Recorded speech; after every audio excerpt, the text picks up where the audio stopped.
Yeah, all right. Hello, people on the internet. Welcome to another WWE Fantasy Log. I am James Phoenix. He's Jeff. What's up? And this will be the usual. We're still behind. This is going to be for not this past week, but the week before. And then hopefully by the end of this weekend, we can do Hell in a Cell, and this past week can get caught up. Yeah. And if not, we're going to keep rolling on. Yeah. All right. We'll catch up eventually. It'd be nice if we could be caught up by the actual end of the season. Yeah, right?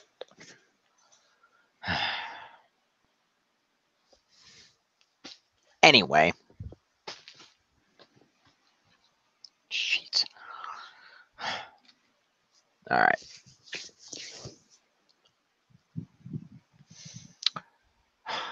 Let's take a look at what's going on. Are you plugged in? Yes. Oh, okay.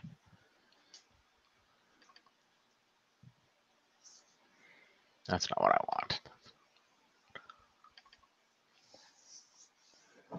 I want this.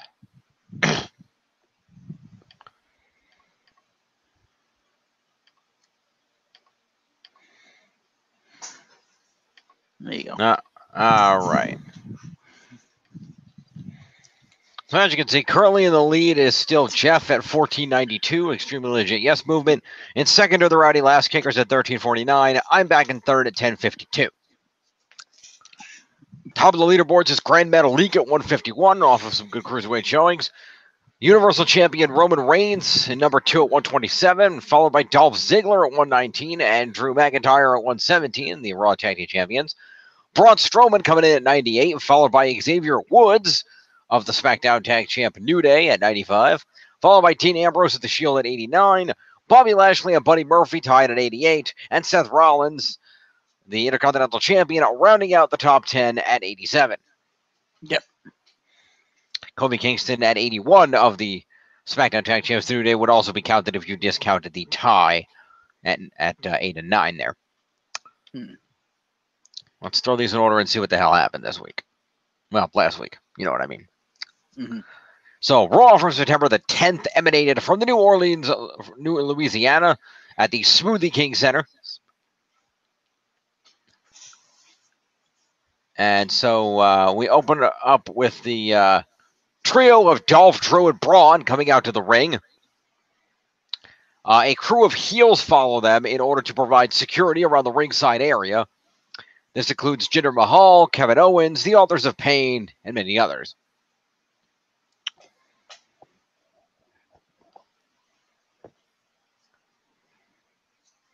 Much like last week, they will not receive points for this.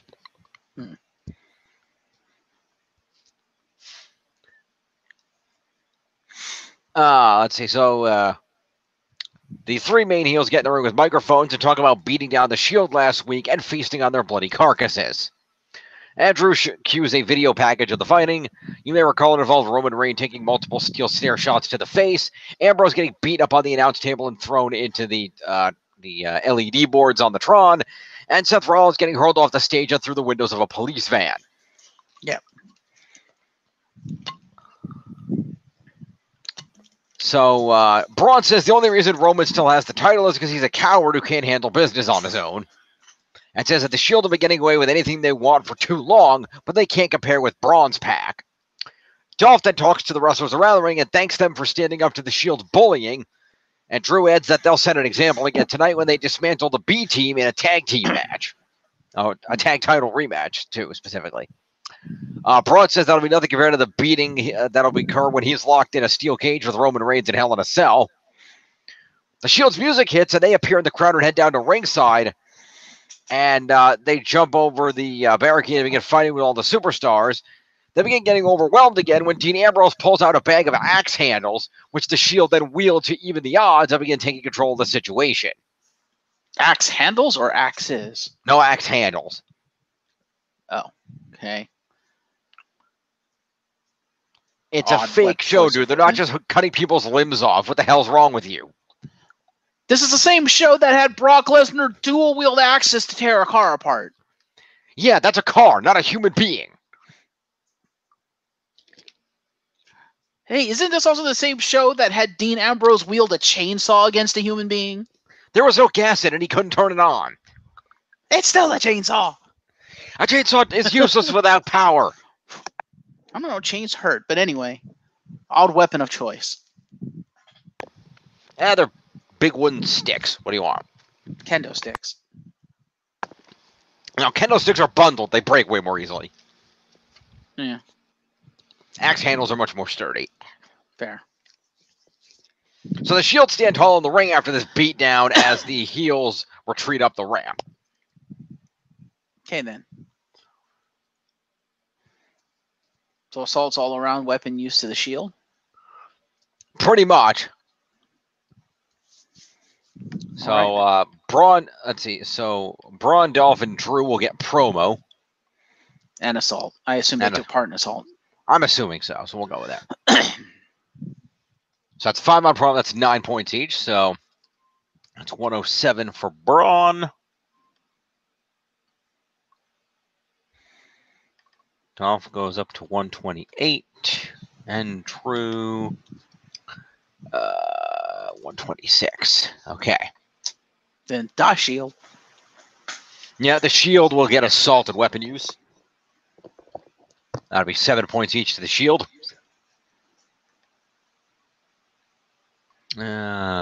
Dean, which would be 96. And Roman,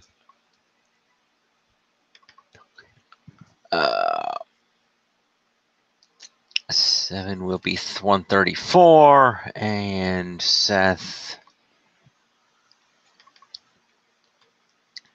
will be 94. Mm-hmm. Okay.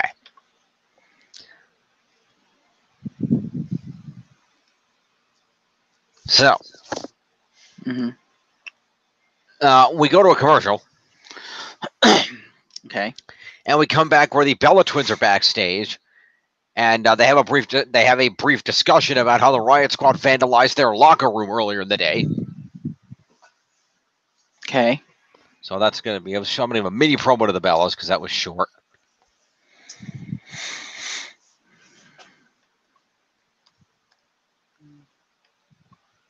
And Nikki. All right. We now cut to another backstage area where the Shield are now having axe handles in hands. They're now having a standoff with the police. Okay, then. And Baron Corbin. Okay, then. And Baron Corbin is in between trying to hold the fight out. And Corbin tells the Shield that they need to calm down because if they assault these police officers, then they're going to get arrested and they're going to go to jail. Again. And that if it happens again, he's going to have no choice but to strip Roman and Seth of their titles and fire all 3 of them. So the Shield kind of agree that beat up Baron Corbin. No, they like all right, we you need to leave and whatever. So they kind of agree. They drop the axe handles and they agree to leave.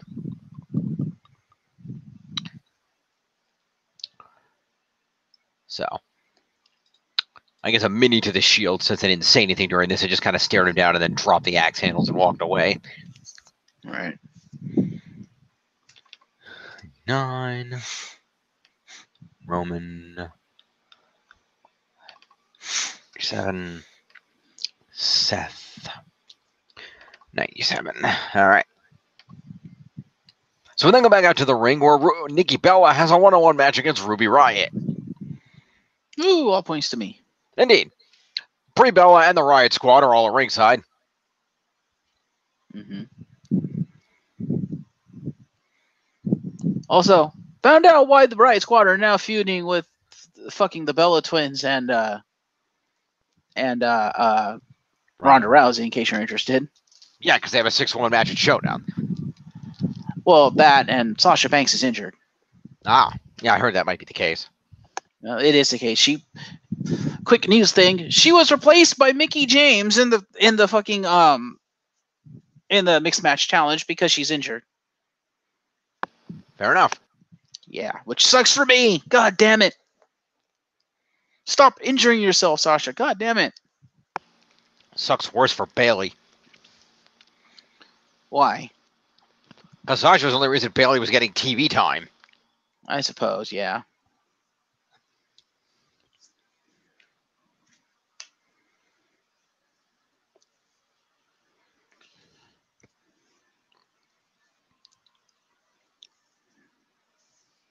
They should have put Bailey with Ronda and have a Bailey versus Natalya feud. That would be amazing. Anyway, continue. Match. Uh-huh. Don't me. Uh-huh. Anyway.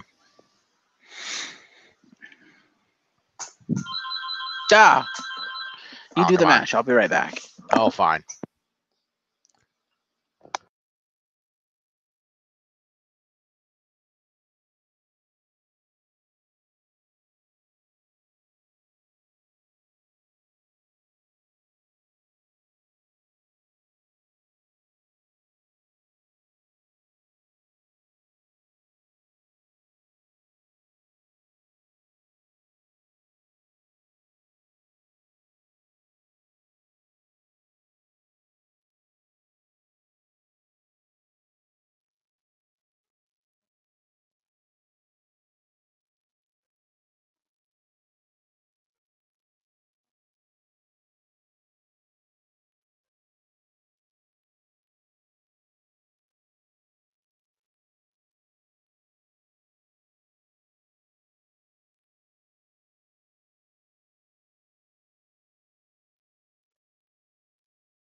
Why for I hear no speaking?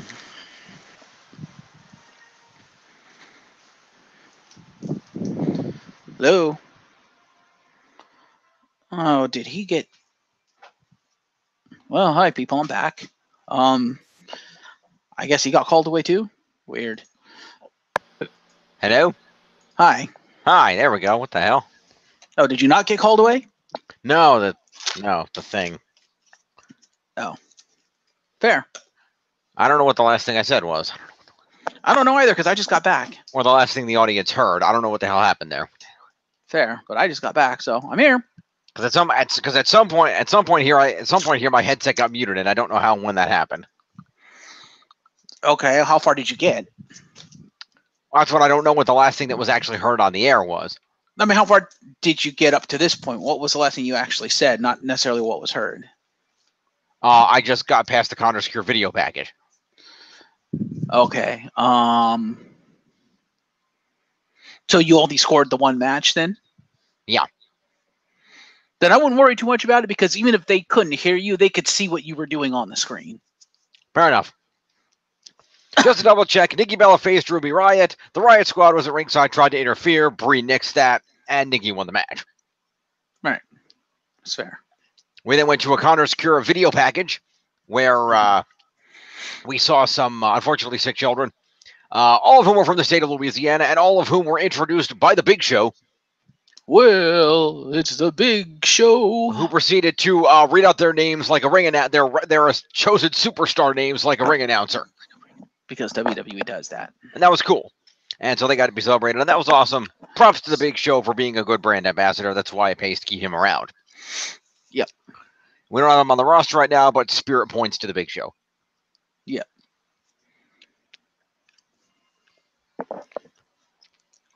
We then see a video package of the confrontation between Shawn Michaels and The Undertaker last week.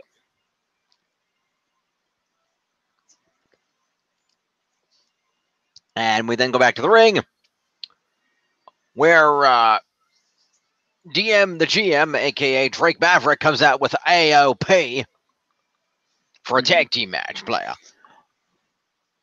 They're one phone call away. Yep.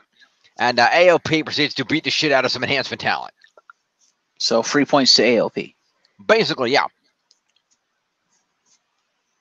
And DM the GM. Yep, he gets accompaniment points. So that's going to be 10 to DM the GM. And Akam was a legal man at the end of the match.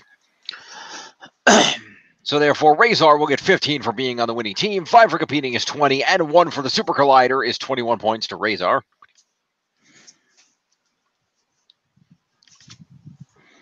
That becomes 73.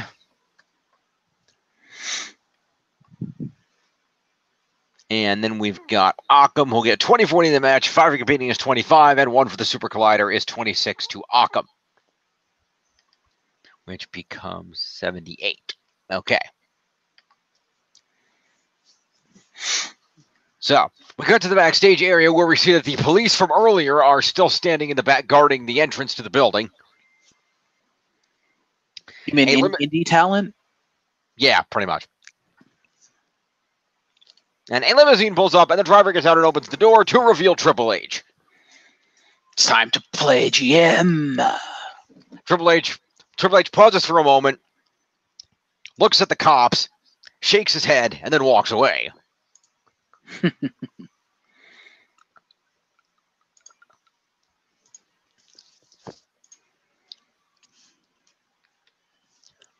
We then cut to the ring where Triple H's music hits and he proceeds to walk out to cut a 20-minute promo. Of course he does. And he talks about facing The Undertaker one more time and how, he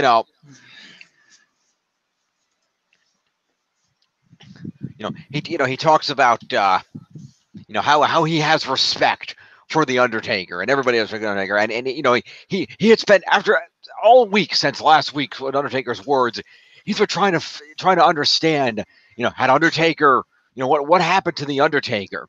Did he lose respect for Shawn Michaels? Did he lose respect for me? Did he lose respect for these people? What happened?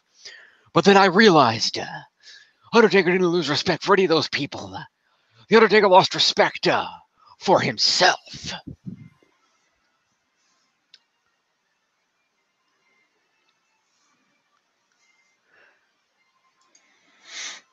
Okay. And he mentions that, talks about all the legends coming out of the woodwork to give opinions, and he takes issue with the general consensus that Undertaker will beat him at the Super Show, but admits that he's not surprised at this result because the Undertaker is never an underdog in any match. So he says he fully expected No, he's a little, put off by it. He didn't expect it to be any different. Uh, However, he also takes issue with the Undertaker being, how vain the Undertaker would have to be rattled by Shawn Michaels' words, picking him to win the match. And he says the Undertaker was angry and agitated and threatened Shawn Michaels, which, in his opinion, does nothing but show that the Undertaker is worried about him. The Undertaker is worried about getting in the ring with me, and I don't need any more evidence of this than the fact that he's not here tonight to say it to my face.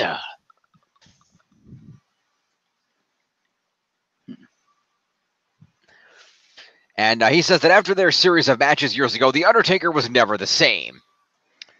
But he does agree with one thing that the Undertaker said this week, and that was last week, that was true. That's that it's personal now. And he says with the last bit of respect that he has left for the Undertaker, he is going to crush him in Australia.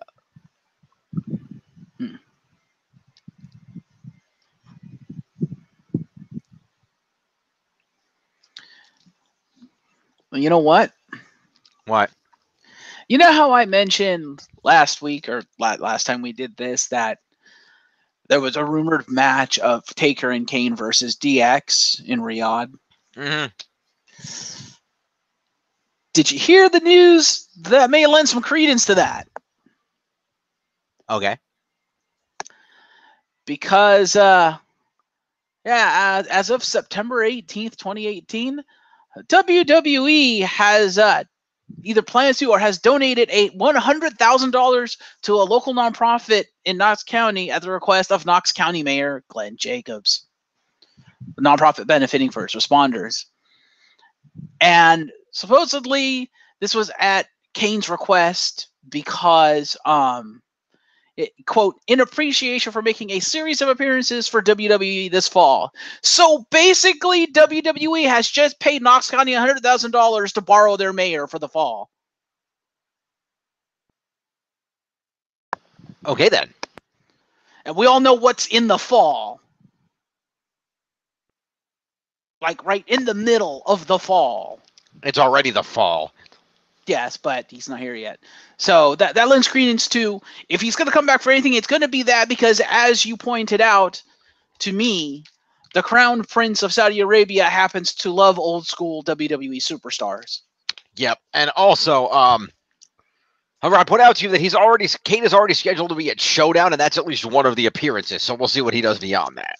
Yeah, but it says a series. So We'll see. Yeah, they've basically paid off Knox County to borrow their mayor. We'll see. Anyway, so we see a recap of the stuff that happened with the Shield earlier. Mm-hmm. We see Alexa Bliss in the back talking to Mickie James and Alexa about strategy. Did you give Triple H points? We'll give Triple H promo points. Sure. Thank you. Why not? Every little bit helps in this war. Okay. Anyway. After this, we go out to the ring for the aforementioned tag team title rematch with Drigler taking on the B team. Drigler destroying the B team. Pretty much, yeah. That's basically what happened. A Claymore zigzag double team maneuver on Bo Dallas after a Ziggler poke in the eyes behind the ref's back results in a retention of the tag team titles. Woo! So, Bo and Curtis really did fucking nothing the whole match. They're just going to get 5 points for showing up. Fair. They're officially jobbers again. Were they ever not officially jobbers? They were the Raw Tag Team Champions. Just because you have belts doesn't make you not a jobber. Kind of does. Let's be honest here. The New Age Outlaws were multi-time tag team champions. They were jobbers. As much as I like them, they were jobbers.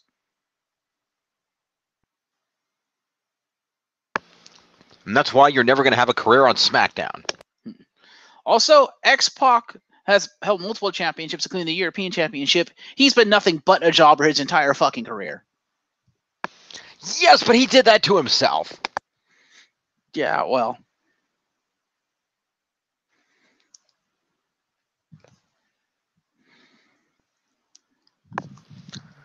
Anyway. And he may be a jobber, but he was still a member of two of the greatest factions in wrestling history. True. So going back to Drigler. Yeah. Let's see here. Ziggler was the legal man on that. So Drew Mack first. Yep. So Drew Mack will get himself 15 points for being on the winning team. 15 points for retention of the tag titles is 30. 5 for competing is 35. And 2 moves is 37 points to Drew McIntyre.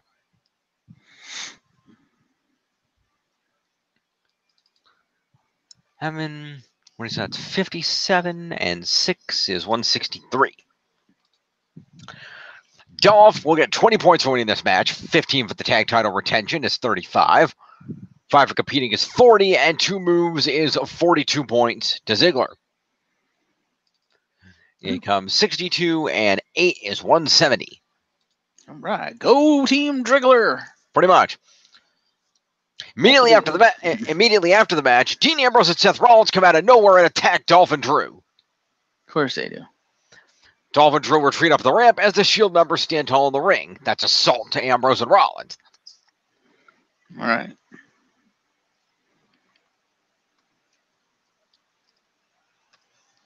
Wait for it, because in a short couple of moments here, you're going to find out why Seth Rollins is the architect. Mm-hmm. Because he's Seth freaking Rollins, CrossFit Jesus? Pretty much. All right. So, we go to a video package looking at Mick Foley and The Undertaker's legendary Hell in a Cell match that's celebrating its 20th anniversary this year. That they shot all on at Hell in a Cell. Yeah, pretty much. And after this, we cut back to Baron Corbin's office, where he is with Ambrose and Rollins and is admonishing them for attacking the tag team champions. He refers to them as the Shield, but Rollins and Ambrose correct him, pointing out that there's only 2 of them here. And Corbin said if the Shield interfered, they'd be arrested, but they're not the Shield. There's only 2 of them. Huh.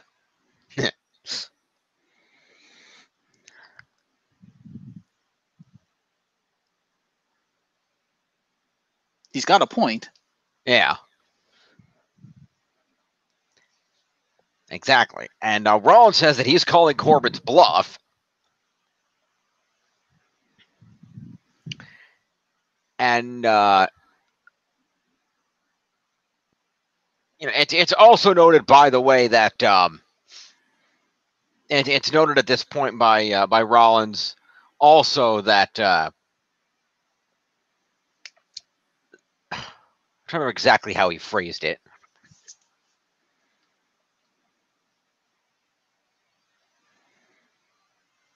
Okay. I'm just trying to remember exactly how it was phrased. My brain is not working. Brain work. Brain work. Brain no work? Brain no work. Right. Okay. So basically, what Rollins explains, as he has managed to deduce it and put this all together, being the architect, is that last week, when all the stuff went down during the period of the program when they were not there, Rollins says he has determined that Baron Corbin basically had them arrested on false charges. Okay. Basically made up the charges, and Corbin is like, basically tries to shrug it off, like, well, that's last week, and I don't really care. And so Rollins and Ambrose is like, no, Corbin, so here's what's going to happen. See, you're going to give us a match for the tag team titles at Hell in a Cell. And Corbin is like, the hell I am. Why would I do that? And Rollins and Ambrose need to bring in a sheriff who, at Rollins and Ambrose's say-so, is ready to arrest Baron Corbin for filing a false police report. Ah. And so Baron Corbin is like, well, we don't need to go that far.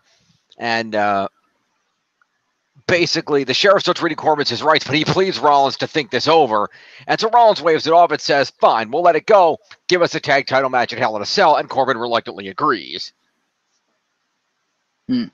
And so Rollins waves off the sheriff, and it looks like the charges are being dropped. And so outside of the office, Rollins starts walking away, and Ambrose pulls the sheriff aside and starts trying to speak to him about a speeding ticket that he has that he'd like to get taken care of. Mm-hmm. And they have a brief conversation, and the sheriff says that he can, he can probably deal with that. I'm sorry, Rollins was still in the office at that time working out the details with Corbin, but Ambrose and the sheriff walked out. So Rollins walks out, and he says to Ambrose that they got their match, everything's all set. And so they thank the sheriff for the help, and they walk away. And it was interesting because I'm pretty sure this was intentional. Mm-hmm. Not 100%, but I think it was intentional. If I did not missee what I think I saw. Okay. And that's that after they walk away,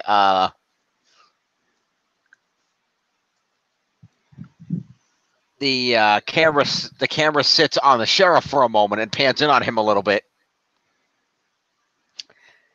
And you can see the sheriff has his little name thing on his chest. Mm-hmm. And they normally have the initial and the last name. Yeah. And I couldn't see the initial on it, but the last, and I said this may not, I don't know if this was intentional, but and it was noted that the last name on the badge was Ambrose. Yeah. So I think the hint was supposed to be that this cop was related to Dean Ambrose and that they were just fucking with Baron Corbin.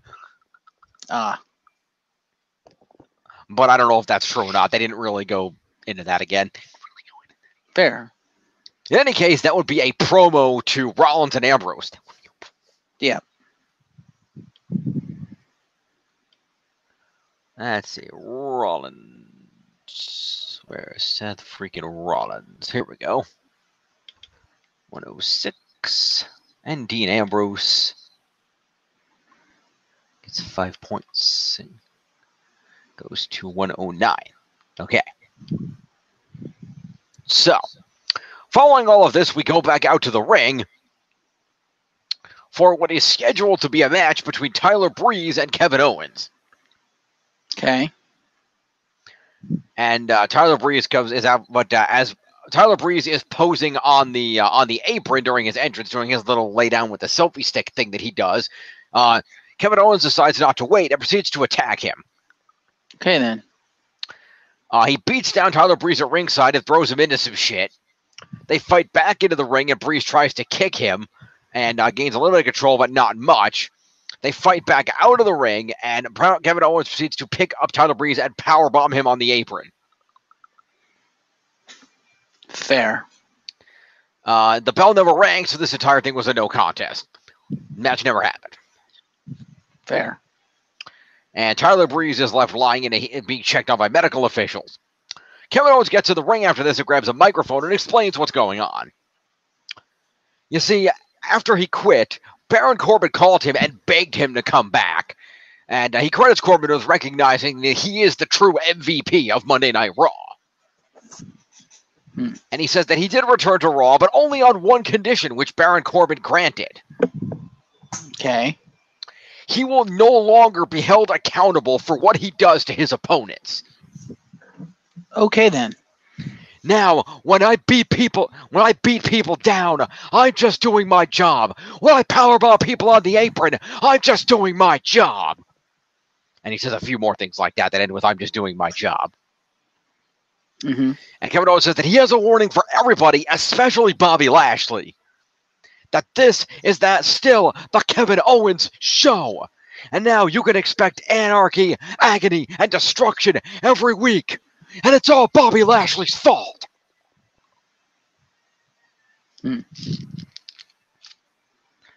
So that would be an assault, a promo,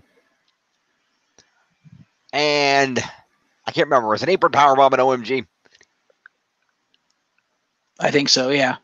Okay, and an OMG then. So that would be 5 for the OMG, 5 for the promo is 10, 4 for an assault is 14, and technically 1 because the powerbomb is also a signature move. Yeah, pop up So that powerbomb. will be 15 points to Kevin Owens.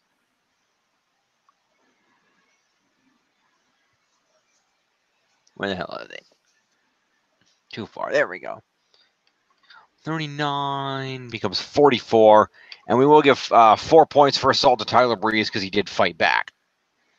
There, the last point Tyler Breeze will ever receive. Probably. No, it is. I don't think he's on the Raw roster anymore. Oh. Because he showed up on Wednesday randomly out of nowhere at NXT. Should just send him to 205 Live. Maybe, if he fits the weight class. But yes, it said nothing for him. Because there's reports that certain superstars are going back to NXT because there's nothing for them on the main roster. Okay. So that kind of sucks for me. I can't remember who the other one was, though. I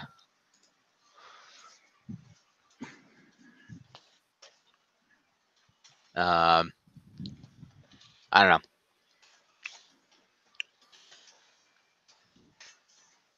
Anyway. Mm-hmm. So after all this, we see a video package about Joe and AJ over on SmackDown. And then we go back to the ring for a tag team match between the Ascension and the recently formed tag team of Bobby Roode and Chad Gable. Fair. We see a brief pre-taped promo from Roode and Gable before the match. And then we see to have the match where Gable does the majority of the work. Hitting a large variety of suplexes. Managing to counter a chinlock submission hold. And Roode finally getting a hot tag to the end of the match, dropping Victor and knocking Connor down, hitting a spine buster, only for Gable to tag himself back in off of Roode's back and finish the match with a rolling German.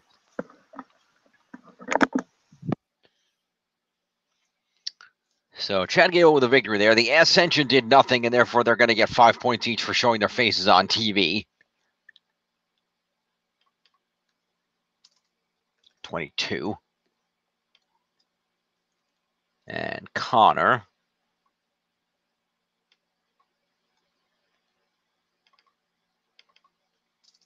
22. Well, not 122, just 22. There we go.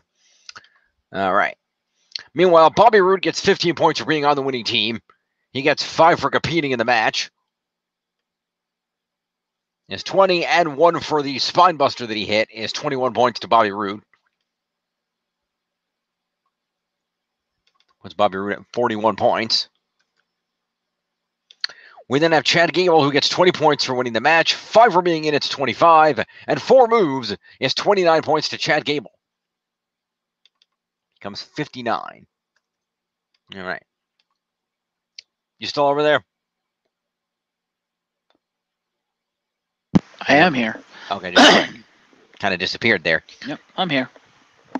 All right.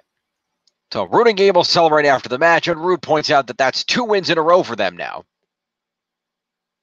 So good for them. We see people warming up for matches in the back. Throw to a commercial. And we come back for the commercial to Baron Corbin, who has the unfortunate job of confronting Dolph and Drew and informing them that they have to defend their tag titles against Rollins and Ambrose at the Hell in a Cell. He informs them of such, and they are very upset about this. Corbin then addresses Braun Strowman and informs him that he spoke to Stephanie and that Stephanie wants him to take the Universal title from Roman Reigns at the pay-per-view. And Braun said that that's good. He's going to do that. But right now, he's going big dog hunting. Generally making the point that if Roman and Ambrose came back to the building and were sneaking around, Roman's around here somewhere.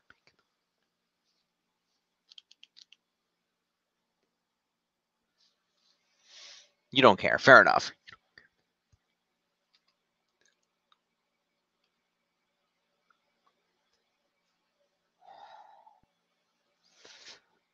Anyway, promo to Dolph, Drew, and Braun.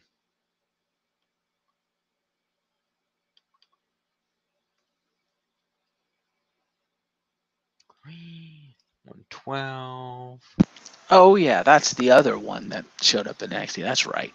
What's that? Yeah, sucks to be Tiff. Who's that? Luke Harper. Oh, yeah. Okay.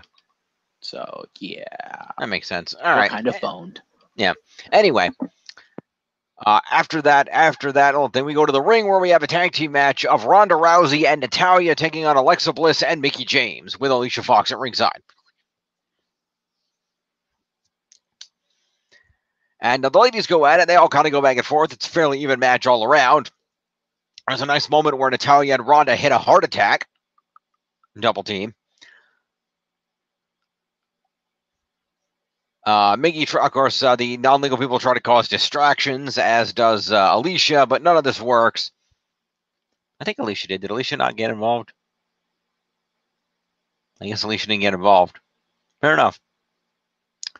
But anyway, by the end of the match, Ronda and Natalya were victorious as Ronda fights away from Mickie. Mickie knocks Natalya off the apron to prevent a tag, but Ronda then lays into her with MMA strikes, slams her a few times, and then rips her arm out.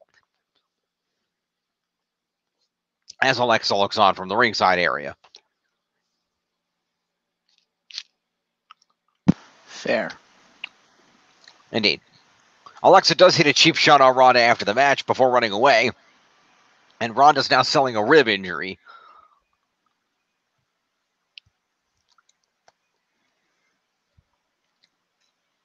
So, Alicia gets accompaniment.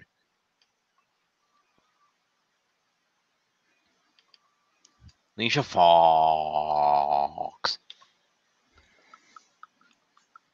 We then follow up from, let's see here. What else we got?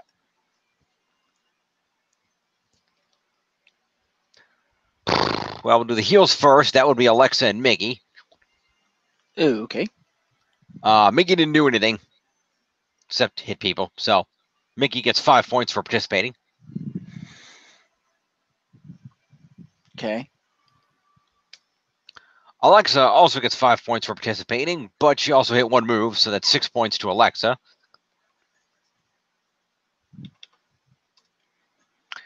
Let's see, Ronda got the win here, so Natalya will get 15 points for being on the winning team. She'll get 5 for competing and 2 moves. It's 17 points to Natalya. No, wait. Hang on. 15, 20, 22 points to Natalya, sorry. I can't add.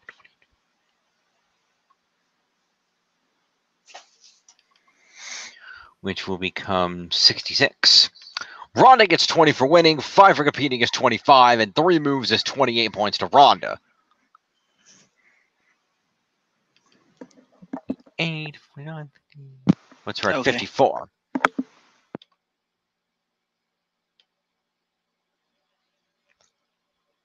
So after all that gets cleared up, we go backstage to Elias, where an assistant brings him a drink. He's disgusted by the drink, spits it in the assistant's face, and yells at him. However, we can then, behind him from the backstage area, hear Braun Strowman screaming off camera about Roman Reigns, wanting to know where Roman is. Where's Roman? Where's Roman? Give me Thanos. Yeah. So the camera turns over to face Braun, and he's shown terrorizing people in the back. He throws some people around, knocking them aside. He grabs one poor dude, grabs him with both hands around the throat, picks him up about 3 feet in the air, and slams him against a nearby column and demands to know where Roman Reigns is. The assistant tries to explain that he has no idea where Roman is, and Braun doesn't want to hear that. So Braun kind of slams him on some nearby equipment for a moment, then picks him up and literally hurls him across the hallway into some pipes and shit. Okay, then. That dude got trashed. Braun then storms off, still screaming for Roman.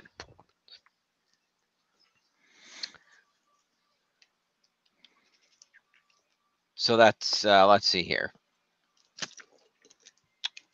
That was a little more. I'm going to give Elias a mini. And we're going to give Braun an assault. All right. So anyway, Elias, after getting away from Braun Strowman, proceeds to come out to the ring. Ladies and gentlemen, Elias. Elias talks some shit about the New Orleans Saints. But he doesn't get all too far before he's interrupted by Mick Foley. Okay, then. Mick Foley gets in the ring. And Elias straight up calls Mick Foley, after getting right in his face, a sad, broken man. And Elias talks shit about Foley, saying that, what he sees here is, just a man who, was very relevant 20 years ago and did amazing things, but is now just a washed up has-been, basically, trying to relive his glory days and riding those same coattails. And he basically tells Mick that, Mick, you need to get out of the ring because the future is now, and Elias is the future. And you don't need to be here. I should note, as Elias is attempting to berate him, the audience is chanting Mr. Sacco. Okay, then. Anyway, Foley says that he's not here to talk about the past, although he admits he does do that a lot. He is here to talk about the future. Elias says that he is the future again, and Foley's like, not talking about that. And he says, but he does give Elias credit, says, Elias, I do fully agree. Looking at you right here, you have the look, you have the skill, you have the talent. I feel comfortable in saying that I am standing in the ring with a future WWE champion right now. I think he says Universal Champion, but yeah. Mm-hmm. He says, but we're not here to talk about that right now. I am here to talk about Hell in a Cell. And he talks about how he had a meeting with Stephanie McMahon not long ago. And he talked to her about Hell in a Cell coming up and how it was the 20th anniversary of his and Undertaker's big match.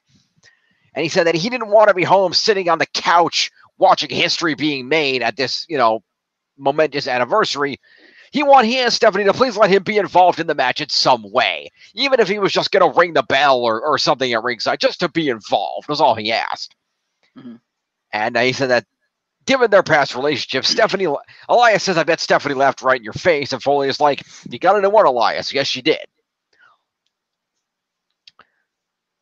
And he reminded her after that was done of something rather important. He reminds her that Foley goes into that Foley promo mode. You know the one? Right. I reminded Stephanie that all those years ago. That mode. Mm-hmm. And he screams about how he reminded Stephanie all those years ago when The Undertaker threw him off that cell. And they tried to take him on a stretcher, and he got back up. Then The Undertaker put him through the top of the cell. And he got back up.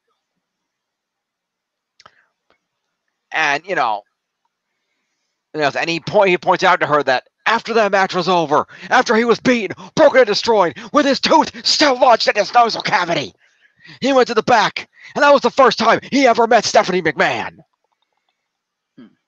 And she was back there. And,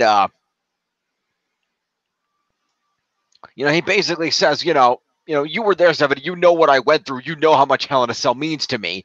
Don't deny me this one chance. And he says that after this passionate speech, apparently Stephanie changed her mind. And McFoley informs us that he will be in Hell in a Cell, but he will not be the timekeeper or a guest commentator or an enforcer anything at ringside. He will be not outside, but locked inside that very structure as a special guest referee for the Universal title match.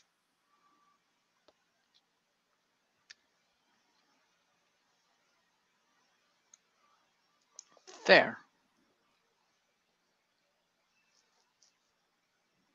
And Elias says that that's special and all, but he has a piece of advice for Mick, and that's that he should shut his mouth and go back where he came from. Foley then gets back in Elias's face and says that Elias may be a star, but I'm Mick Foley, and you'll listen to what I have to say, damn it! Could you see, when I was talking to Stephanie, something else came up. The fact that acting general manager Corbin has been very, very busy lately. And I asked Stephanie, to let me make one match, just one, for old time's sake. And so, I'm going to book that match, and that match is going to be you, Elias, versus this man.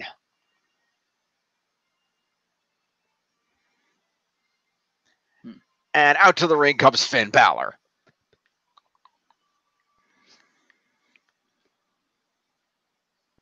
Okay, then. And Foley slides out of the ring.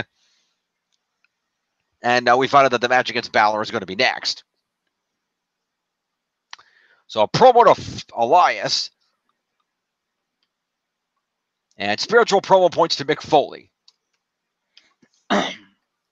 Unless we're actually going to give him points, but I don't think he's coming back after Hell in a Cell, so. What do you think?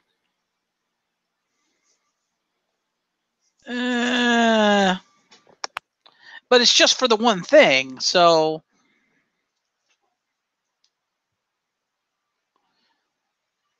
And, I mean, really, how many points is that? Not much. Yeah, I would say if it's just going to be the one thing we know he can't wrestle anymore. Yeah, because it's 5 for this promo, and then being a special guest referee, it's a 10-pointer, so he'd have 15 points max. I don't think it's worth it. All right, then screw it. Sorry, Nichols. That's okay. We come back for the commercial. Braun Strowman is still throwing shit around backstage, demanding Roman Reigns. So, I'm not even going to give Braun any points for that. We go back out to the ring for the aforementioned match.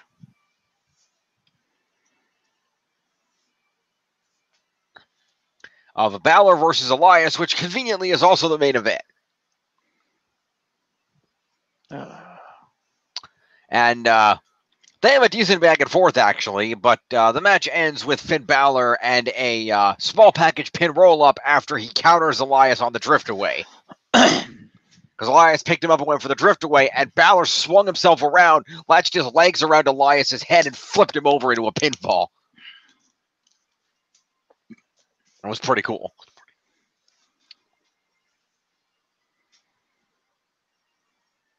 So, Elias will get 5 points for being in this match. Let me scroll down here. He'll get 5 points for being in the match. He'll get 4 points for being in the main event, is 9. And because he did a bunch of counters, Elias actually had 10 move points. So 19 points to Elias. All right, then. Which becomes 67, and 9 is 76. Finn Balor is going to get 20 points for winning this match.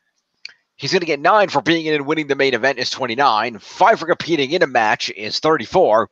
And Balor had 4 moves. Is going to be 38 points to Finn Balor. Fair. Which is going to be 108 points for Finn Balor. And the top 10 for Finn Balor.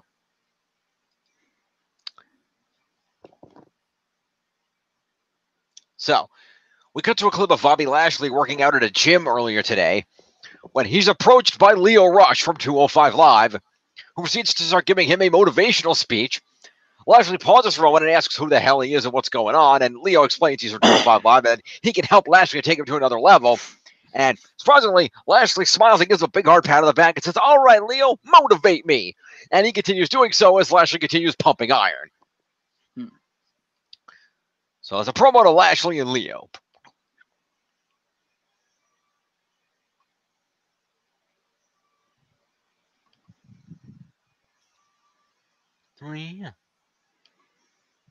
And Lio Rush gave himself some extra points by doing double duty as a manager. So we cut back to this where Braun Strowman is approached backstage for an interview, but he says he'll be the one asking the questions and takes the mic away from Charlie Caruso, whoever the hell it is, and says he's going to interview her and demands that she tell him where Roman Reigns is. She tells Braun that she thinks Roman left, but Braun says he thinks that Roman's still here. And she suggests that maybe Braun go to the ring and call him out, and maybe Roman will come to him. And Braun thinks about it for a second and says that that's actually a good idea, and that's exactly what he's going to do. So we see a note that The Undertaker is going to be on Raw next week in Dallas, Texas, before Braun comes out to the ring, mic in hand, and calls out Roman Reigns. Roman Reigns does not show, and Braun calls him a coward and says that on Sunday he's taking him to hell and he's never coming back. Roman Reigns' music hits, and he comes out and hops up on the announcer's table. He came from the side of the stage. And Braun heads up the ramp and starts brawling with Roman Reigns on the stage. And Braun gets the upper hand and throws Roman Reigns into the Titantron screen. He then picks up Roman's Universal title belt after looking at it and looks at it for a minute, then takes Reigns over to the announce table and puts him on top of it. And he basically clears it off as if he's going to put Roman through the table. But instead, Roman manages to counter Braun, pick Braun up on his shoulders impressively, and Samoan drop him off the table and literally through a part of the stage. Okay, then. That just shatters. It goes about 2 to 3 feet down, leaving them just kind of laying there in a heap. Roman manages to get up and climb out of the hole, picks up his belt, and poses with it over the air as Braun recovers in the hole, thus ending Monday Night Raw.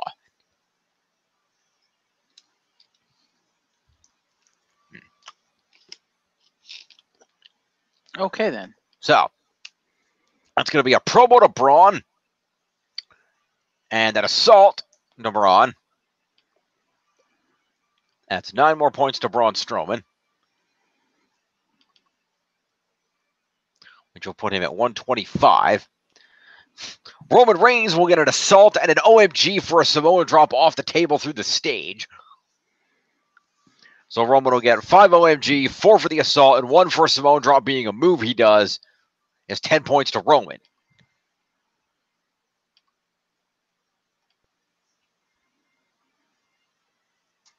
Okay, then. 27. All right. And I minimized it. That's great. Why are you not on camera? Oh, shit. I thought I put my camera back on. My bad. My bad. Not that people are seeing it much anyway, because looking at the scoreboard, but... No, but you're right. I should be on cam. So I'm on cam. Anyway, so there we go. That's Raw. Let's check this. Let's take a look at the scores. Let me go over here and throw the shows in here. Raw 9, 10. I said 10, 18. SDL 9, 11, 18. And 205L 9, 11, 18. All right, let's go to the scores. Data, refresh, save document. All right. What do we got? In the lead at 1735 is still the extremely legit Yes Movement. Drigler, Drigler, Drigler. Followed at 1479 by the Rowdy Lass Kickers. And in third is me at 1228 with the Big Dogs Club. Anyone but you, Roman. 25. 1228. 1479. On to the A show. Sure. SmackDown is the better show. Yeah. All right. You can't tell me that AJ versus Joe isn't the most compelling storyline in all of WWE right now.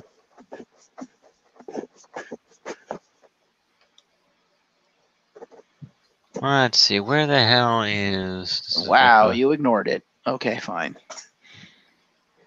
What?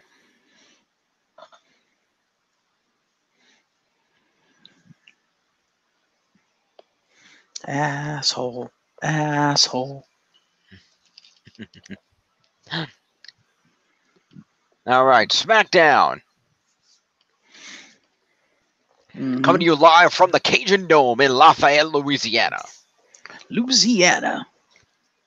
This week's broadcast, as per the annual tradition, we do open up with an 11-bill salute in honor of 9/11.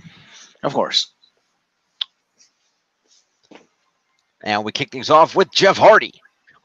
Dun, dun, dun, dun, dun, dun, dun, dun.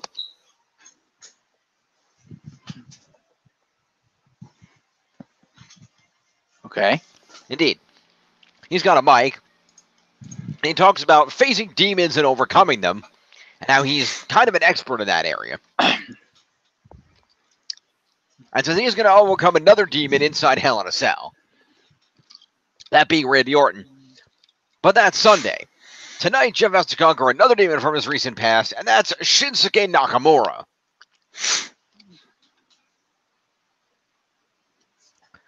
And he tells Nakamura to get out here and face him.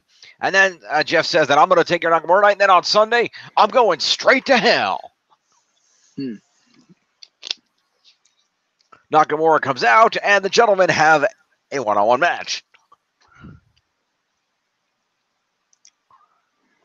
All right, then. And the match has a decent going back and forth. But it ends when Jeff dodges a Kinshasa. Then Nakamura misses a couple of kicks, and Jeff capitalizes with a twist of fate. But when he goes up top for a Swanton Bomb, Randy Orton comes out of nowhere and shoves Jeff off the turnbuckle, and he lands outside on the ringside floor. Following the match, Orton beats Jeff Hardy down at ringside, repeatedly slams him into the ring steps, grabs a steel chair and uses that to beat on him in the ring some more. He gives Hardy a little time to recover so he can hit an RKO, but Jeff dodges the RKO attempt, grabs the chair, and tees off on Orton with it, then hits him with a twist of fate, then hits him with a Swanton Bomb. Wait, he actually avoided the RKO himself? He did. That's 3 more points to Jeff Hardy. Yeah. You are correct. Did he counter or avoid anything from Shinsuke during the match? I don't know. You have the SmackDown scores. Well, she hardly ever adds those in. Turbo near the face, near the body, a spinning kick to the head. No. Hardy dodges a shot from Nakamura in the corner. I don't know if he has a corner move. I'm going to say no. So. Sling blade, whisper in the wind. Crash down the ringside, breather in the ring. Lays in him with kicks, running into the face. Jeff dodges it. Jeff dodged the Kinshasa during the match. All right, so let me add that in because I don't think she's got that in here. So 3, avoiding the Kinshasa.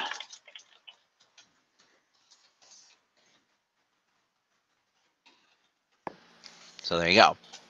Thank you. Point me. Hey, hold on, I'm fixing the points because that is incorrect. That should be that. Okay. So let's go to the Viper. Let's go hear some voices. Jim, hello. Yep, I'm on it. Go for it. All right. 6 for interference in the match, 3 for using a chair, 9 points to the Viper. Yeah, pretty much. Yeah. All right. All right. 24. Let's go over to the King of Ball style. Yes. 5 for wrestling a match. 1, 2, 3, 4, 5, 6 moves, 11 points to Shinsuke Nakamura. Our duly elected representative of the United States of Knock America. That's correct. Did you see there's a photo album up of him like dressed like Uncle Sam and doing poses? Really? That's pretty funny. Yeah. All right, you got his points? Yep. All right. Jeff Hardy, our winner. Sort 5 of. for a promo. 5 for a match. 3 for avoiding the Kinshasa. 1, 2, 3, 4, 5, 6, 7, 8 points for moves. 3 for avoiding the RKO. 3 for using a chair. 28 points to Jeff Hardy. Okay. I'm surprised he got that many points. Hey, I'm just reading off what. Given the match ended in a DQ. He did a lot of moves, apparently. Yeah. So anyway, that would be 55. How many was it? 21? 8. Okay, so that's 55, and 8 is 63. Cool. Then we cut to Ms. and Mrs. Correct. We go backstage to The Miz for an interview. He corrects the interviewer on technique and proceeds to introduce his wife, Maurice, himself. The interviewer points out that Maurice has her first singles match in 7 years tonight on SmackDown in the main event against Brie Bella. Mhm. The Miz says that Brie and Daniel Bryan only married each other because they couldn't find anybody else, and it's just a marriage of convenience, not a marriage of love like they have. And he points out that Daniel Bryan can't even fight his own battles and has to have his wife do it for him. And that his wife Maurice is going to win the match tonight. Promo to Miz and Maurice. Fair.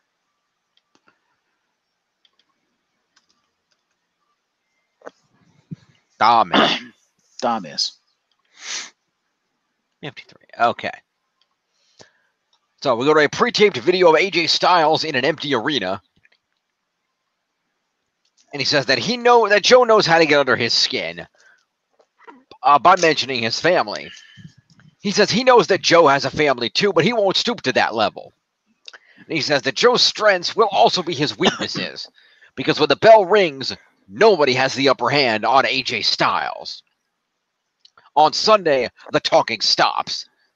And AJ is going to show Joe just how phenomenal he is, because this is the house that AJ Styles built.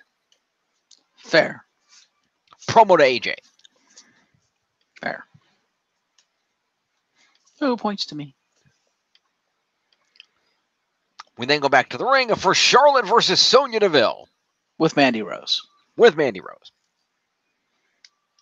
Okay. And there's a back and forth. Sonya grabs the hair for a cheap shot. Continues offense for a while. Charlotte manages to finally shut her down with a back suplex. They trade some strikes. Charlotte takes control with a backbreaker. Sonya comes back with a few knees, but when she looks for a triangle choke, Charlotte just picks her up and power bombs her ass, and then figure eights her for the win. Okay, then. And?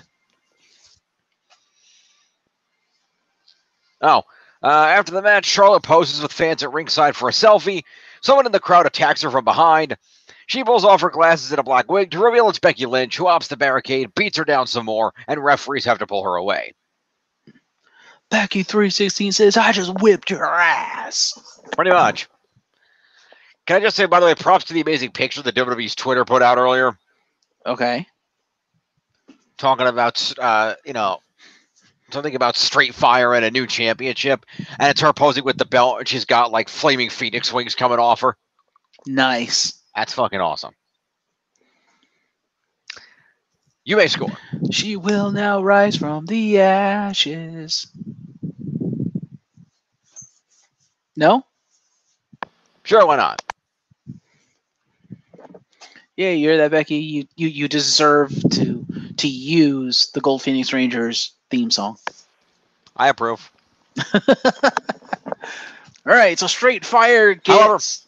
However, I do take one moment to forewarn you, Becky. As formidable as you are in the ring, I wouldn't push that gimmick use too hard, because there is a current people versus past people pay-per-view coming up in about a month, and the Glamazon doesn't have a match yet. This is true. So, Straight Fire gets 5 points for beating the shit out of Charlotte. Yes. That's an assault. So it's 4, it's not 5. And a disarm her. Did you put her in the disarmor? According to Tiff. Oh, okay. Fair enough. 5 points to Becky then. All right. We have 11 points to Mandy Rose for coming down and trying to help her friend and failing miserably. Yep. Mandy Rose. Mm-hmm. Her first points of the season, by the way. Woo. All right. Now, Sonya Deville. Yes. 5 for actually wrestling a match. Yep. 3 for moves. 8 points to Sonya Deville. Also her first points of the season. All right. And your SmackDown Women's Champion, Charlotte Flair. Mm-hmm. 5 points for apparently a pre-promo. Apparently she cut a promo before the match. Not seeing an indication of this. Okay, because I have pre-promo points here for Charlotte. Yeah. 5 for the match, 20 for the win, and 1 for the figure 8, 31 points to Charlotte. Okay. So that becomes 109. No, it becomes 110. And the top 10. All right. So after all this, we go to a pre-taped promo from Samoa Joe. He says, you know, he has a bedtime story, and this one's about AJ Styles, and he has a large book that he reads out of that has drawn images. Okay. And he reads off the story, which is a rhyming poem about AJ Styles, basically talking about how AJ neglected his family, but the hero Joe showed up, and he took out AJ Styles, and he put AJ to sleep so that AJ's family would have a real man, basically. And he talks about AJ forgetting his family and his plan to destroy him on Sunday. And he says he'll become the new dad to AJ's kids. And the last image he shows in the book is what's probably an image that had AJ in it that's been out, now. And it's all made to look like it's hand drawn, but that was basically Joe with his arm around Wendy and holding AJ's daughter.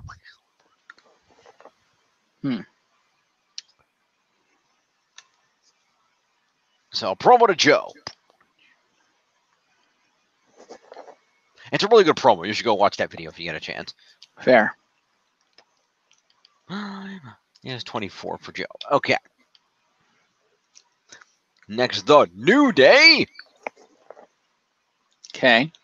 Come out to ringside with their patented custom New Day announce table. Okay. Complete with pancakes and bootios. Of course. And they sit down and they note that they have some exclusive. They got to cut to the back because they have an exclusive breaking news. Okay. And I have to get this right here. Uh-oh. Let me see here.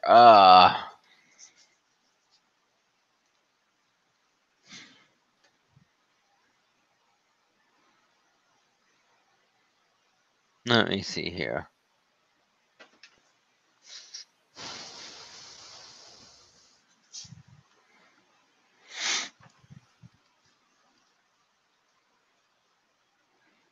Let me see here.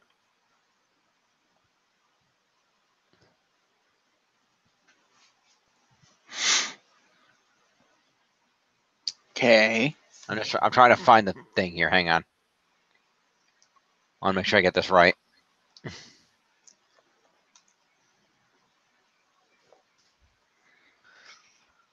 Go over here. Shows.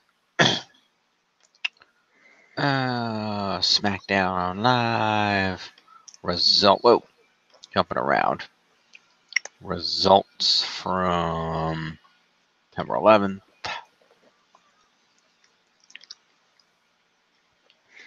And where is, let's see. Here we go. That's where we are. Does it mention here? It is not mentioned here. Well, you suck, WWE. That is some crap. Okay. Is it really that important? It is. I want to make sure I get it right. Try explaining that to your boss in the morning. Yeah. Just give me a moment. I will locate it. Sure you will. No, I will.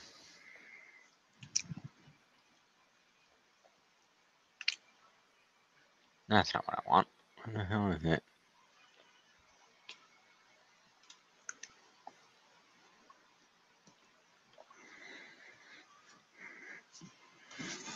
No, that's not what I'm looking for. Oh, here we go. That might mention it. Let's see here. Stupid unskippable ads.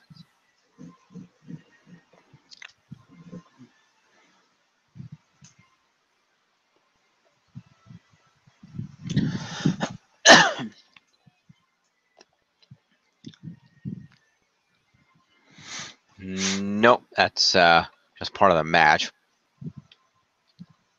Okay. Not helpful. You suck. You suck.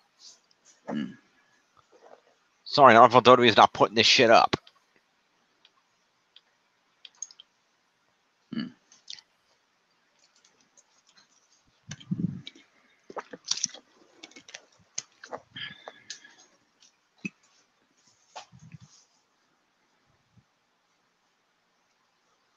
Where's that damn thing? Is it WWE's fault that your memory's not that good? Yes. If you say so.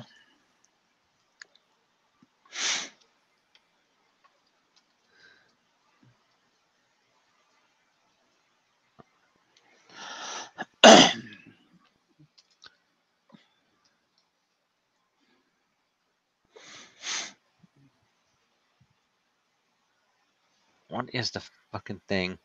There it is. Thank you. Okay, that's from the first. So Kofi recurred his because the New Day announced that they had exclusive footage from backstage Mm-hmm. from earlier in the day, and they throw to backstage interviewer Kramer Kingsman, Okay, then. who, if you recall from previous appearances, is Kofi Kingston in a blonde wig doing a white guy voice. Okay, then. And he proceeds to approach the bar backstage without actually approaching them. He's a little, they're behind him a little far away. And basically says, so here we see the bar in their natural environment. And he basically talks some shit about the bar. And, talks about them until the bar kind of walks away. And he throws back to the New Day. And the New Day applaud Kramer's amazing journalism. Okay, then. And so we then go to the ring for the match that the New Day are here to commentate, and that is the match to determine who will face them for the SmackDown Tag Team titles at Hell in a Cell. Will it be the Bar, or will it be Rusev Day? Rusev Day. Yes, Rusev Day does come away victorious after English runs in and takes a bro kick for Rusev, allowing Rusev to come off the ropes and hit a Machka kick on Sheamus. Thus giving the victory to Rusev Day. Lana gets in the ring to celebrate with them after the match. And all's well. All right. Points. New Day gets 5 for commentary. They do. So let's see. We have Big E goes to 20. And Kofi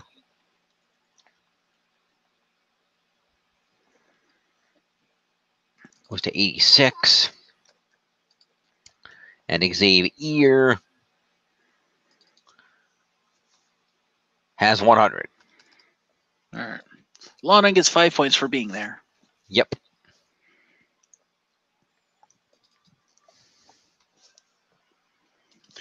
Does Kofi get an extra 5 for pulling double duty as Kramer Kingsman? I figured that was part of their commentary shtick. Fair enough. You give Lana her points? Yep, because that's an established character of his. He's done that character before. But go ahead. Lana has points. Go to the competitors. Cesaro. Yes, Cesaro. 5 points for being in the match. A bunch of points for moves. 9 points to Cesaro. Okay. That's 55 for Cesaro. Sheamus. Also gets 5 points for a match. And a bunch of move points for 10 points to Sheamus. All right, 36. Cool. We then go to Rusev Day. 8 in English. Yes. Because he didn't win. Correct. 5 points for the match. 15 for taking that brogue kick. Mm-hmm. A few moves. 24 points to Aiden English. Wait, why does he get points for taking a brogue kick? For being on the winning team. Oh, okay. How much is it? 24. Okay. At 62. And Rusev Machka. Yes. Rusev Crash. Yes. 5 for competing in a match. 20 for winning a match. Bunch of moves. 31 points to Rusev. That puts Rusev at 102. And the top 10. All right. All right. After all this, R-Truth and Carmella come out singing the What's Up theme song. They're now a thing now. Apparently. What's up? What's up? You can deal with this, or you can get with that. Anyway, Is it sad that this can actually be seen as an upgrade for Carmella?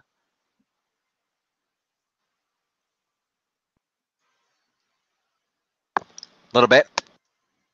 Because if you think about it, she went from the No Chin Wonder to R-Truth.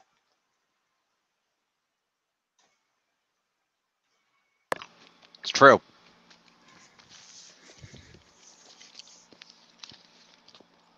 Also, does that mean Carmella has a thing for older men? Possibly.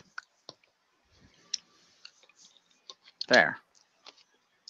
But then again, that's not exactly hard to do given how young she is. True.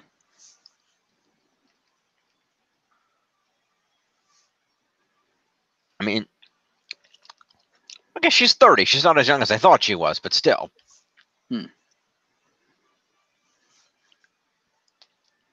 Also, I give her further credit because whether James Ellsworth or R-Truth, they're both an upgrade from Big Cass. Oh.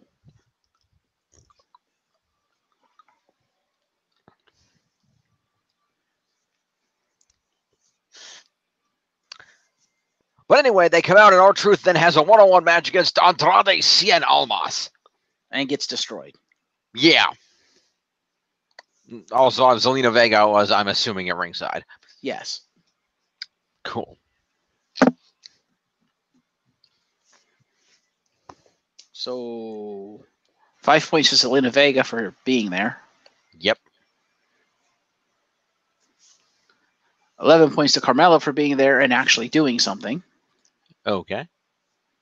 Apparently she interfered. I don't know. Let's see. That would be 49. Apparently she didn't interfere enough. No. Almost going to springboard kick as the head truth grounded on the ropes. No, Zelina Vega ran in the ring and distracted R-Truth, and then Carmella pulled her outside and beat her ass. So they both should get interference then. Yeah, so Zelina should also have 6 for interference. Okay, so I had 6 to Zelina. I'm just going by what's on the page. Zelina will go up to 41. You're supposed to double check what's on the page. Meh. Don't man me. Meh. So R-Truth. 5 points for competing in the match. 3 points for actually doing some moves, being the only competitor to do moves. 8 points to R-Truth. All right, that would be 3 there, which would be 75. Andrade gets 25 for winning a match without doing a single move. Okay. Yeah, apparently he threw no moves. That puts him at 59. So following this, Almas and Vega hightail it out of Dodge. Mm-hmm. And we come backstage where Asuka and Naomi are together for an interview. Okay. And Naomi thanks Asuka for having her back last week. And she says that Asuka feels the glow. And Asuka gets a bit confused, thinking that she's telling her to go. And says, oh, okay, I go. And then Naomi pulls back and no. And Naomi proceeds to point at her T-shirt as a visual aid and says, no, feel the glow. And Asuka's like, oh, glow. And she's very excited about this, and the two walk off together. Okay, then. 5 points to both of them for promo. Indeed.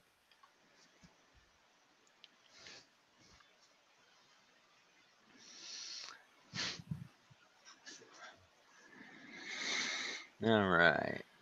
That puts Naomi at 44, and Asuka. Where's Asuka? Asuka, that's 5, is at 11. Cool. So following this, we go out to the ring where Brie Bella comes out with Daniel Bryan. Daniel Bryan. And we have her. Yes. They are then followed out by the Miz and Maurice, and we have ourselves a main event match between Brie Bella and Maurice. No. Yes.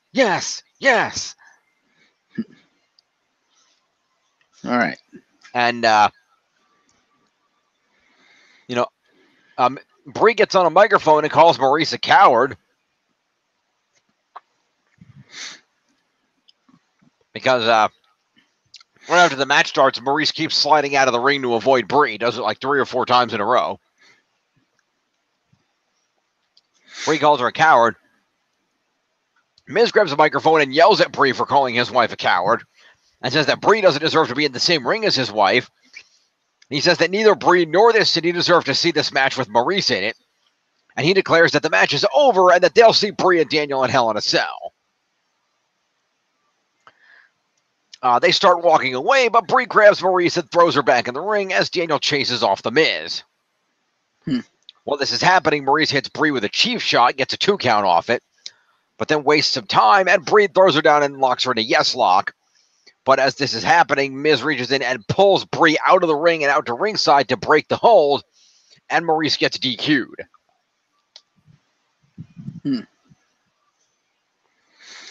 Oh, she forgot to... Oh, wait. What? Oh, no, Maurice doesn't get... Does she get the minus points for the DQ if she wasn't the one that did the DQing? No, because she didn't DQ herself. Miz DQ'd her. Okay. Miz should actually get 6 for interference, shouldn't he? He should. Anyway, so following the DQ, Daniel Bryan says, all right, fuck this, and starts beating the shit out of The Miz.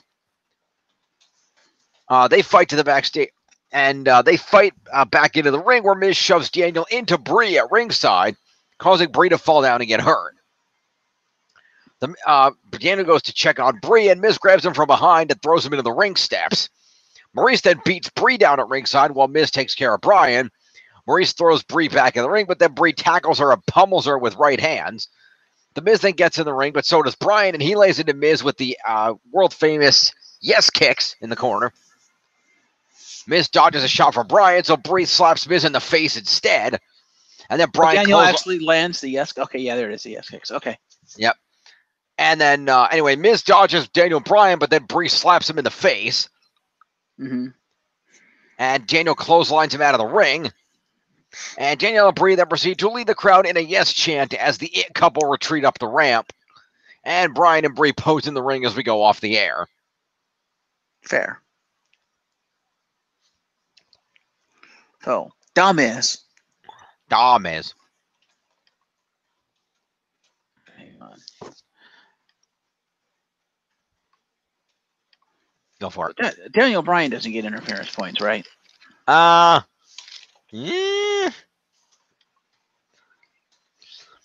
Well, a coward. I don't know. They did try to leave in the middle of the match, and that is where Maurice got thrown back in the ring, and Daniel Bryan chased the Miz away temporarily. That was all still during the course of the match, so kind of, sort of. So, what's your ruling? Yes or no?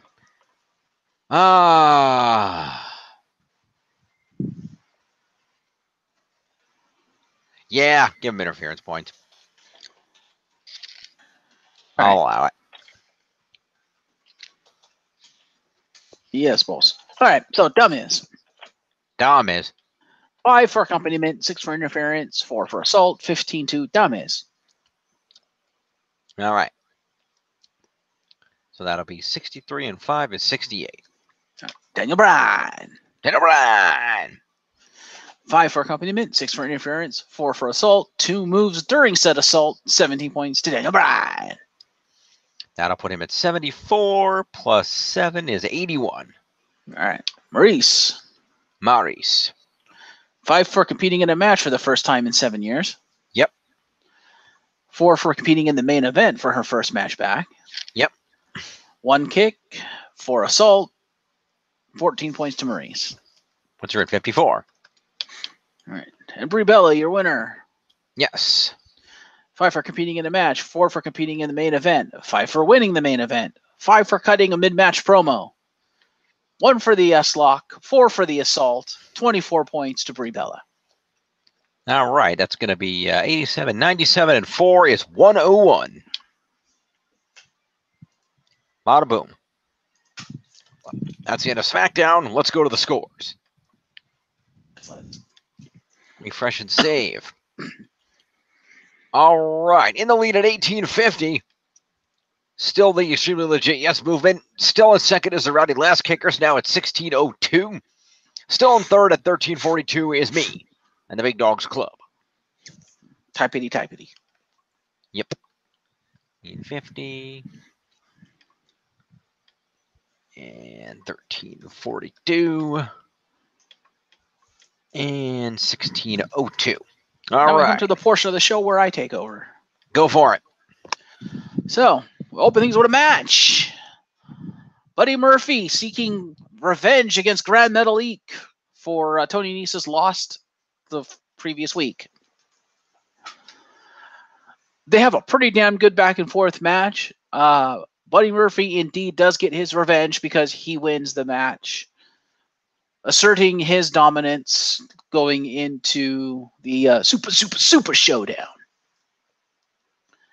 And after the match, he grabs a mic and cuts a promo to said effect, basically saying, hey, you're going to my backyard and I'm taking that title. He directs it at Cedric Alexander, making the assumption Cedric's still going to have the belt come to Super Showdown. I haven't read the results of this week's 205 Live, so I don't know if he still has the belt. Because it was a title match this week. There was. So we will go to the Lucha House Party, giving them 5 points for accompanying their pal Grand Metalik to the stage. Alrighty, sounds like a plan. Let me go back over to the dudes. All right, so let's see. That would be Kalisto. Put him at 57, and Lindsay Dorado. We'll go to 75. All right. And we'll go to our loser, Grand Metalik. He has 5 points for competing in a match, 6 for countering a couple of moves, 14 points for a whole fuck ton of moves that he pulled out of his ass, for a total of 25 points to Grand Metalik. Okay, that's going to put him at 176. All right. We have your winner, Buddy Murphy, the juggernaut of 205 Live. Is that what he's calling himself now? That's what he's called himself since he debuted. Fair enough. He's the juggernaut, bitch. Sorry. Okay, then. Anyway, 5 points for competing in a match, 20 for winning yet another match, 12 for countering a whole fuck ton of shit that Grand Metalik tried to do, 6 for his moves, 5 for the post-match promo for a total of 47 points to the juggernaut. All right. And you are at 47 plus his existing 88. Mm-hmm. I'm just going to do this real quick. 47 plus his existing 88 is 135 to Buddy Murphy. Fair. All right. And the top 10, by the way. Yes. All right. Then we cut backstage to the locker rooms where Mustafa Ali is sitting there preparing for his match. Okay. In comes walking Cedric Alexander. He's like, ha, the heart is back. Nice. And he's like, yeah, kind of wish it was me going out there with you tonight. It should be me. Should be you and me tag teaming. And Cedric's like, don't worry about that, Mustafa. I think we got it covered. I think I'm in good hands. And he thumbs over, and it pans over, and there's Cedric Alexander's tag team partner for the night, Akira Tozawa. And you can see me on the camera, right? I believe so. I can see you. I don't know if the people at home can see you. You want to throw me up for a moment? Sure, we'll just cut that real quick. Wait for it. There we go. And you go. All right. So basically, Tozawa is doing he's like getting ready for the match. He's got his mouth guard in, and then he stops for a minute and realizes they're looking at him. He just kind of looks like this, and he goes and waves at him. And then it pans back over to Mustafa Ali and Cedric Alexander, and they just kind of give him this weird look, and they go and wave back. And then they do this weird thing where Cedric Alexander and Akira Tozawa start going, ha, ha, ha, ha, ha. And Mustafa's all like kind of hesitant. He's like, I think you're in good hands. Pats Cedric on the back and walks out. It's kind of funny. It was a really good promo. So 5 points to those men for promos. You can go back to the spreadsheet now.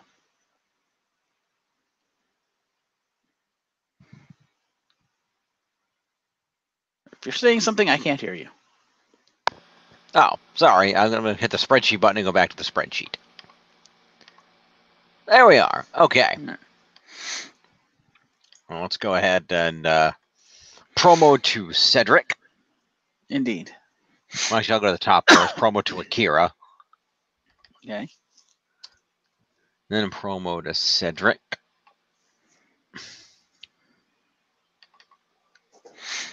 And then promo to Mustafa Ali. I'm at 16. Okay, continue. We cut out to the ring for Mustafa Ali versus local talent to see if Mustafa Ali is indeed ready to get back in the ring and wrestle. But before Mustafa Ali can actually wrestle, Hideo Itami's music hits and he comes out and basically with a microphone stands at the stage and proceeds to cut a small short promo in Japanese and then begins to speak English. He goes, Mustafa Ali, I am not here to fight. I am here to watch your match. And proceeds to stay up on the stage basically on commentary to watch Mustafa Ali's match. Fair enough. Which Mustafa Ali completely destroys local talent. Okay. Because Mustafa Ali. Yeah. That is fair. And Mustafa Ali's like, come on, Hideo, come on now. You can see I'm ready. I'm good to go. You know, I'm fine. And Mustafa Ali's just like, no. And just walks away. You mean Hideo? Hideo. And he's like, Kenta's like, no.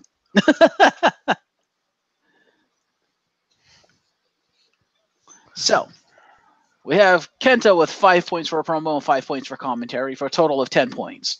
10 points to Hideo. Hideo Itami. Hideo. Right. And Mustafa Ali.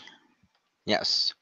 5 points for wrestling a match, 20 for winning a match, 6 for moves, total of 31 points to Mustafa Ali.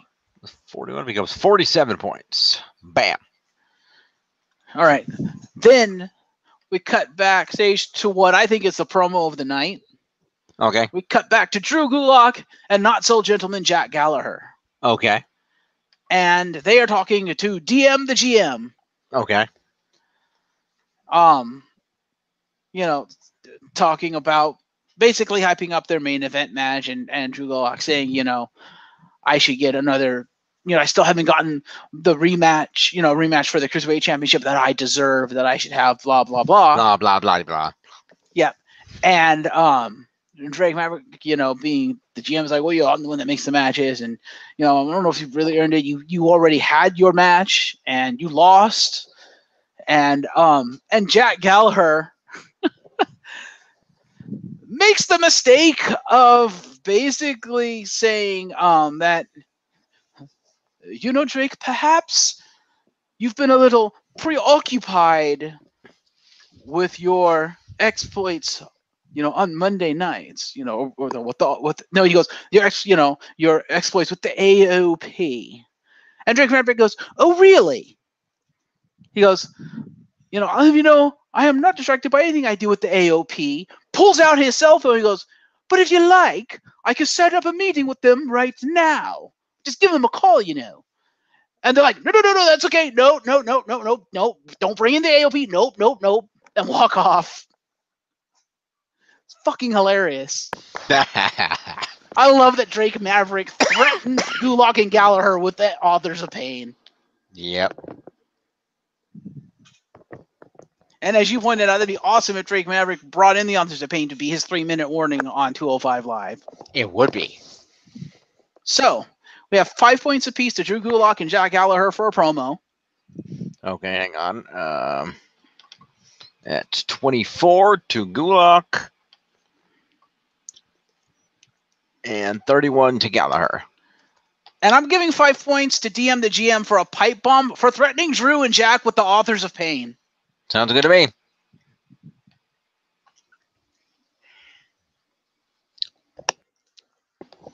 Next. Next, we cut to a couple of solo promos from Noam Dar and Leo Rush, basically hyping up their feud and basically saying, you know, they want to fight each other and stuff like that. Or, well, you know, Noam wants Leo. Leo's saying, go fuck yourself, basically. Right, and 4. Yeah, so 5 points to them for promo. Which is almost kind of hilarious because he came to Raw and allied himself as a manager to a huge babyface. Yeah. I don't know. weird. But then again, GM to GM is managing a heel tag team, so I don't know what the fuck is going on anymore. Yeah. A little alignment consistency is all we ask, WWE. Come on. Yeah, but you have to remember, Vince McMahon denies that 205 Live even exists. This is true. Unfortunately. So we go out to our main event. Drew Gulak and Gentleman Jack Gallagher versus Cedric Alexander and Akira Tozawa. And as Drew Gulak mentioned, they're coming out to get revenge for their injured fallen comrade, the Brian Kendrick, who was injured by Akira Tozawa last week. Uh-huh. And this was a pretty good match. Tozawa was pretty much the beat slut. And they end up winning via Gulak. Okay. Drew Gulak and Gallagher do. It's a good showing by Gulak and Gallagher. Gallagher does quite a bit of things, and Gulak does fucking nothing. Yes, your number one contender, ladies and gentlemen. That's the advantage of being the faction leader. You don't have to actually do anything unless you want to. Apparently. Just ask Triple H. Yeah. Apparently, despite being the beat slut, Akira Tozawa does all the work. Yeah, okay. And so your winners of the match, Gulak and Gallagher. So Okay. we'll go down to Akira Tozawa first. Okay. I mean, up to Akira Tozawa. Yeah. And he gets 5 points for wrestling a match, 4 for wrestling the main event, 3 for countering a power bomb from Drew Gulak, 8 for moves, for a total of 20 points to Akira Tozawa. All right, which will put him at 66. All right. Cedric Alexander, your cruiserweight champion. Okay. 5 for wrestling a match, 4 for wrestling the main event, 5 for moves, total of 14 points to Cedric Alexander. Puts him at 80 even. All right. Then Gentleman Jack Gallagher. 5 for wrestling a match, 4 for wrestling the main event, 15 for being on the winning team, 3 for countering a lumbar check, 6 for moves, total of 33 points to Jack Gallagher. Cool, which would be 64 points. And your winner, Drew Gulak. Yes. 5 for wrestling a match, 4 for wrestling the main event, 20 for winning the match, 5 for winning the main event, 3 for countering a lumbar check, 2 moves for a total of 39 points to Drew Gulak. He comes 59 and 4 is 63. And then the show ends backstage with DM the GM making Noam Dar versus Leo Rush next week on 205 Live. Which, spoiler, never happens. Okay. And we'll get to that this week because, yeah, Leo Rush being the ultimate heel. Fair enough. There you go. That is right. your 205 Live. Fair enough. Let's check the final scores. I did put down the SmackDown ones, right? Yeah, for the week. In the lead at the end of the week is 1966. Seems truly legit. Yes, movement. Yes. In second place at 1649 are the Rowdy Last Kickers. The Big Dogs Club still coming up the rear at 1443. Fair.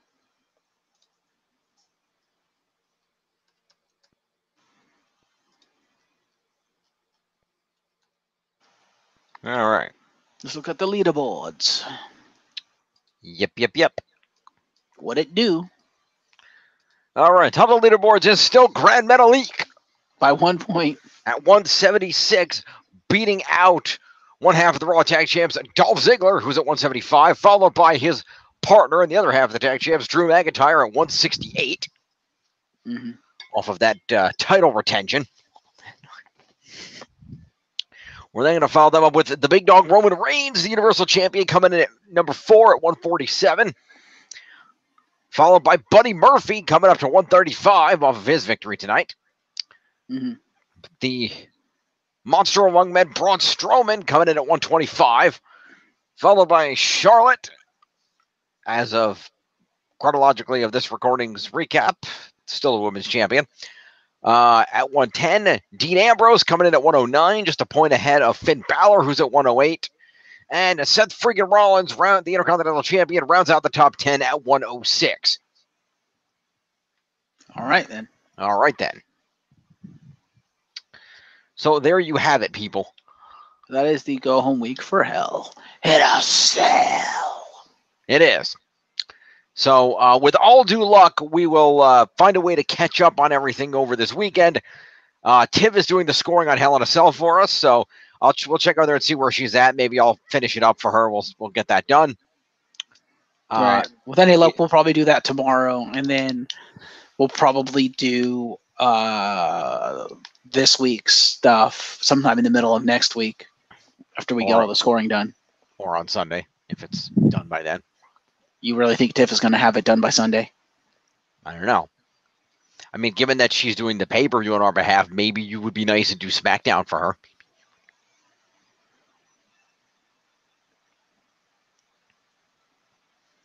Seeing as I still have to do 3 hours of Raw, whereas you're only doing 1 hour of 205, so that would make the two of us even on the scoring for that program. True. We'll discuss it. Mm-hmm. But until then, he's Jeff. I'm James Phoenix. We thank you for joining us here on the program. We'll see you next time.